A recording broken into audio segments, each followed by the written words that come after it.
ربیع الاول کا مہینہ ہے، اور ربیع الاول کے مہینے میں حضور اکرم صلی اللہ علیہ وسلم کی پیدائش مبارک ہے۔ نبی پاک صلی اللہ علیہ وسلم کی وفات مبارک بھی ربیع الاول کے مہینے کی ہے، اور 12 ربیع الاول آپ کی وفات کا دن ہے، 12 ربیع الاول آپ کی پیدائش کا دن ہے۔ اگرچہ آپ کی پیدائش کے دن میں اقوال اور بھی ہیں، لیکن ایک قول 12 ربیع الاول کا بھی ہے، اور مشہور 12 ربیع الاول کا ہے۔ رسول اکرم صلی اللہ علیہ وسلم کی آمد پہ خوش ہونا یہ میرے ایمان کا حصہ ہے۔ جو رسول اکرم صلی اللہ علیہ وسلم کی آمد پر خوش نہیں ہے، اس کو مومن کہنا مشکل ہے۔ لیکن آپ کی آمد پر خوش ہونے کا معنی یہ کہ اس میں ڈھول بجائیں، اس میں ساز بجائیں، اس میں ڈانس کریں، اس میں بازاروں پر کھڑے ہو کر روڈ بلا کریں، اس میں گھوڑے اور گدھوں اور خچروں پر سوار ہو کر میلاد بنائیں، یہ آپ کی خوشی کا معنی نہیں ہے۔ رسول اکرم صلی اللہ علیہ وسلم کی آمد کا مقصد سمجھیں۔ قرآن کریم میں وما ارسلنا من رسول الا لیطاع باذن اللہ، ہم نے اپنے پیغمبر کو اس لیے بھیجا ہے کہ اللہ کا حکم سمجھ کر پیغمبر کی اطاعت کریں۔ اس لیے پیغمبر صلی اللہ علیہ وسلم کی آمد پر ہم خوش ہیں اور دل و جان سے خوش ہیں۔ لیکن آپ کی آمد کا معنی یہ کہ اس آمد کو یوں منایا جائے کہ شریعت کی حدود کو پامال کر دیا جائے، نمازوں کا خیال نہ کیا جائے، اور بہت سارے مقامات میں مرد اور عورتوں کے درمیان مخلوط اجتماع کر کے پردے کی دھجیاں اڑا دی جائیں، اور کہیں ڈھول بجا کر پیغمبر کی سنت کو ذبح کر دیا جائے، اور کہیں روڈ بلا کر کے بیماروں اور معذوروں اور جنازوں کے لیے مسائل پیدا کر دیے جائیں، اور کہیں روڈ بلا کر کے پورے ملک کے لیے لینڈ آرڈر کا مسئلہ کھڑا کر دیا جائے۔ یہ پیغمبر پاک صلی اللہ علیہ وسلم کی آمد پر خوشی منانے کا مفہوم شریعت کا مزاج نہیں ہے۔ یہ بات اچھی طرح ذہن نشین فرما لیں۔ رسول اکرم صلی اللہ علیہ وسلم کی ولادت کا تذکرہ کرنا، آپ کی وفات کا تذکرہ کرنا، آپ کی صحت کا تذکرہ کرنا، آپ کے مرض کا تذکرہ کرنا، آپ کے لباس کا تذکرہ کرنا، آپ کی خوشبو کا تذکرہ کرنا، حتیٰ کہ نبی پاک صلی اللہ علیہ وسلم کے پسینہ مبارک اور بول اور براز کا تذکرہ کرنا بھی عبادت سے خالی نہیں۔ یہ مومن کی شان ہے، اس کو اچھی طرح ذہن نشین فرمائیں۔ لیکن باقاعدہ اس منانے کو عید کا دن قرار دینا، عید میلاد النبی کہنا، اور عید کی طرح خوشیاں منانا، یہ اور بلکہ اب تو نماز عید باجگور پڑھایا جانا، یہ ایسی چیزیں جس کا شریعت کے ساتھ کوئی تعلق نہیں ہے۔ اس کا اچھی طرح ذہن نشین فرما لیں۔ میرا تعلق اہل سنت والجماعت احناف دیوبند کے ساتھ ہے۔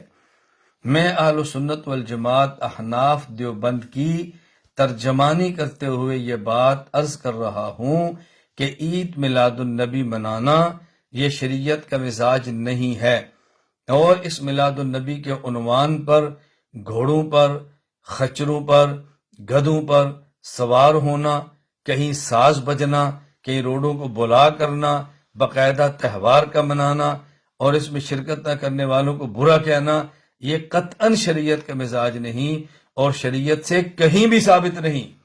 اور اگر کوئی شخص دیوبندی کہلوانے کے باوجود اس قسم کی خرافات کا ارتکاب کرتا ہے تو دیوبندیت کا مذاق ہے، یہ دیوبندیت کے ساتھ ٹھٹھا ہے، دیوبندیت کے ساتھ استہزاء ہے۔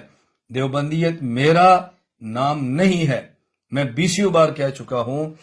حضرت مولانا رشید احمد گنگوہی رحمہ اللہ، سرپرست دارالعلوم دیوبند، حضرت مولانا محمد قاسم ننوتوی رحمہ اللہ، بانی دارالعلوم دیوبند، شیخ الہند مولانا محمود حسن دیوبندی رحمہ اللہ تعالی، پہلے طالب علم اور پہلے صدر مدرس دارالعلوم دیوبند، اور حضرت محمود حسن دیوبندی رحمہ اللہ کے براہ راست تلامذہ حضرت تھانوی، حضرت مدنی، حضرت مولانا الیاس، حضرت علامہ کشمیری، یہ جو براہ راست تلامذہ سے ان کا نام دیوبندی ہے اور ان کی رائے کا نام دیوبندیت ہے۔